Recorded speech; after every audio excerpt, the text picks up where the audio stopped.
तरपडून मरायला तयार आहे किंवा फडणवीसांच्या गोळ्याने मरायला तयार आहे. पण मी हटायला तयार नाही, एक लक्षात घ्या. फक्त तुम्हाला रडकुंड येणार, आंदोलन थांबवतं तरी थांबणार.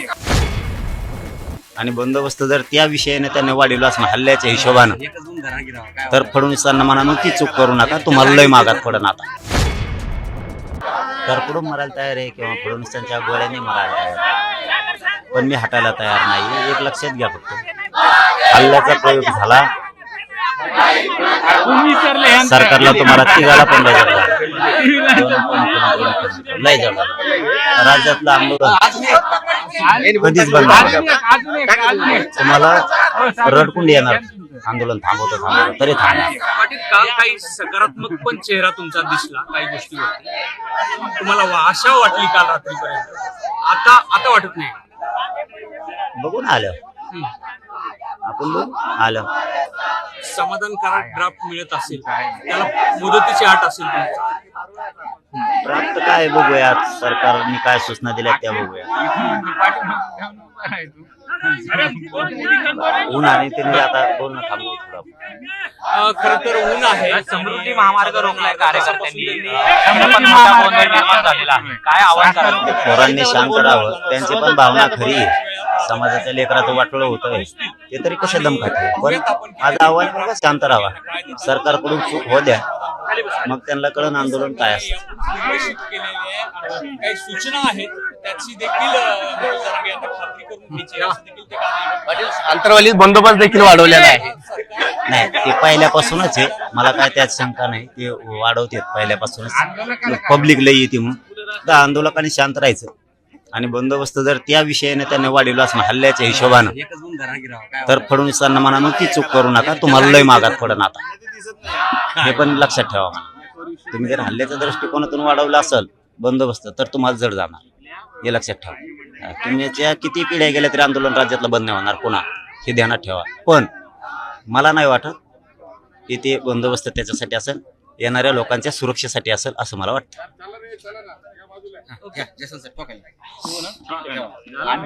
तुमच्याकडे भेटीसाठी निघालेले आहेत. बघू, आल्यावर बघू, चर्चा करू आपण. चर्चा इथेच होणार. इथेच होणार. माझी तयारी समाजासाठी मरायची, मी नाही आठवत. पाटील, पुन्हा एकदा डोळ्यात मला अश्रू अनावर झालेत. शेवटी मला हे समाज जमला आहे, तोच मला वाटायला की किती जीव आहे माझ्यावर. इथं अंतरवाली तो करायला जागा नाही, त्याच्यामुळे माझ्या डोळ्यात पाणी आलं. या समाजाला माझ्याकडून आशा मी हे उपाय तरी देऊ शकल. आणि सरकार वारंवार मराठीवर अन्याय करत आहे. मी माझ्या समाजासाठी मरायला तयार, पण मी हटणार नाही. या अंतरवालीत आलेले लोक बघून मला हुंदका दाटून आला. इतकं प्रेम कोणाला नाही मिळू शकत. मी त्या समाजात माझ्या मराठ्यावर ते अन्याय सरकारनं करू नये ही माझी भूमिका आहे. आणि मी वारंवार ती विनंती केली की मी माझ्या समाजाला नका भेटी करू. लेकरापणाने काही केलं नाही माझ्या समाजात, आणि ते सारखा अन्याय करतात. मला इथं गोळ्या घालून मारले तरी मी मरायला तयार आहे. आणि त्यांनी मला तरफडून जरी उन्हात इथं तळपत्या उन्हात मरू दिलं तरी मी तरफडून मरायला तयार आहे. पाटील, एक आशा पण आहे की काल रात्रभर शिष्टमंडळ जागून त्यांनी काही ड्राफ्ट तयार केलेला आहे. सरकार काहीच मी अविश्वास दाखवला नाही. मी म्हणतोय ते येतीलच, पण मी माझ्या भूमिकेवर ठाम आहे. शेवटी मला माझा समाज आणि माझ्या समाजाचे लेकरं प्रिय आहे. यश मिळवलं, थोडक्यात गोष्टी राहिलेल्या आहेत, त्याच्याविषयी सकारात्मक. मला याच्यासाठी पाणी आलं की माझ्यावर माझा समाज किती प्रेम हुंदका दाटून आला मला की इथं अंतरवाली पूल केली, येऊ नका म्हणून. आणि जो समाज माझ्या प्रेम करतो त्याची इच्छा आहे एवढंच काहीतरी देऊ शकतो. मग ते मला त्या लेकरांसाठी मरणं सुद्धा माझी जबाबदारी आहे. सरकारने ठरवायचं गोळ्या घालून मारायचं, मरू द्यायचं, मी नाही आठवत.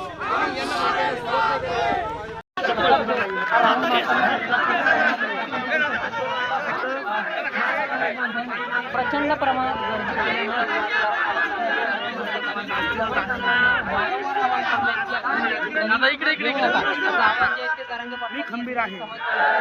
राम राम राम राम राम माझा जीवनात प्रेम आहे.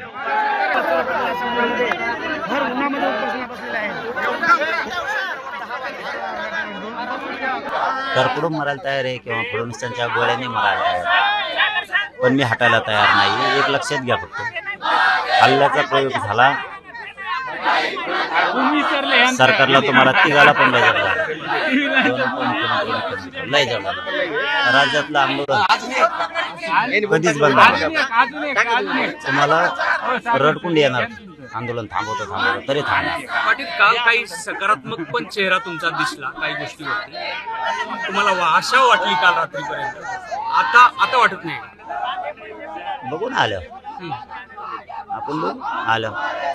समाधानकारक ड्राफ्ट मिळत असेल, त्याला मुदतीची अट असेल तुमची. प्राप्त काय बघूयात, सरकारने काय सूचना दिल्या त्या बघूया. ऊन आणि त्यांनी आता बोलणं थांबवू थोडं. खर तर ऊन आहे. समृद्धी महामार्ग रोखलाय कार्यकर्त्यांनी, त्यामुळे पण मोठा गोंधळ निर्माण झालेला आहे. काय आव्हान कराल? पोरांनी शांत राहावं. त्यांची पण भावना खरी आहे. समाजाच्या लेकराचं वाटोळं होतंय, ते तरी कसे दम खाते. पण माझं आव्हान बघा, शांत राहावा. सरकारकडून चूक हो द्या, मग त्यांना कळण आंदोलन काय असतं. घोषित केलेले काही सूचना आहेत, त्याची देखील जरांगे यांना खात्री करून घ्यायची असं देखील ते काल अंतरवालीत बंदोबस्त देखील वाढवलेला आहे. नाही, ते पहिल्यापासूनच आहे. मला काय त्यात शंका नाही. ते वाढवतात पहिल्यापासूनच. पब्लिक लई येते म्हणून तर आंदोलकांनी शांत राहायचं. आणि बंदोबस्त जर त्या विषयाने त्यांनी वाढवला असं हल्ल्याच्या हिशोबानं, तर फडणवीसांना म्हणा मग ती चूक करू नका, तुम्हाला लय मागात पडन. आता हे पण लक्षात ठेवा म्हणा. तुम्ही जर हल्ल्याच्या दृष्टिकोनातून वाढवलं असेल बंदोबस्त, तर तुम्हाला जड जाणार. हे लक्षात ठेवा. तुम्हीच्या किती पिढ्या गेल्या तरी आंदोलन राज्यातलं बंद नाही होणार पुन्हा, हे ध्यानात ठेवा. पण मला नाही वाटत की ते बंदोबस्त त्याच्यासाठी असेल, येणाऱ्या लोकांच्या सुरक्षेसाठी असेल असं मला वाटतं.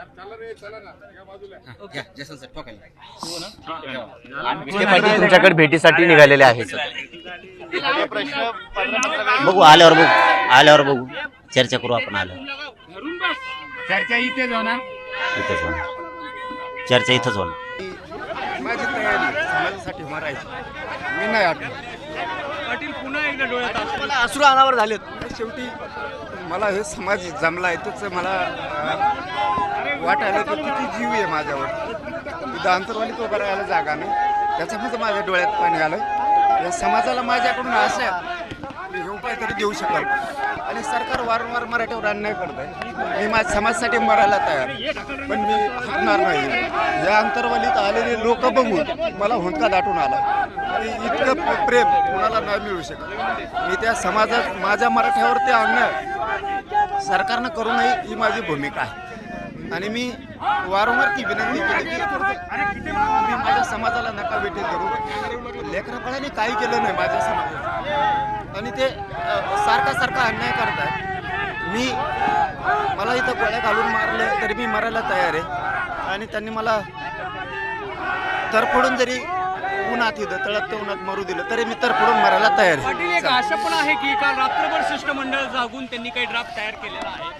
सरकार काहीच मी अविश्वास दाखवला नाही.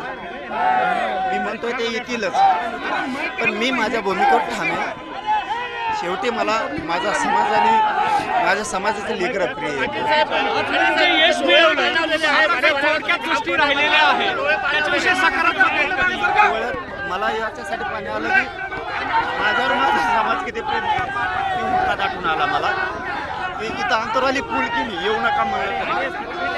आणि जो समाज माझ्या प्रेम करतो, त्याची इच्छा आहे हेच काहीतरी देऊ शकतो. मग ते मला त्या लेकरांसाठी मरणं सुद्धा माझी जबाबदारी आहे. सरकारने ठरवायचं गोळ्या घालून मारायचं, मरू द्यायचं. मी नाही आठवत.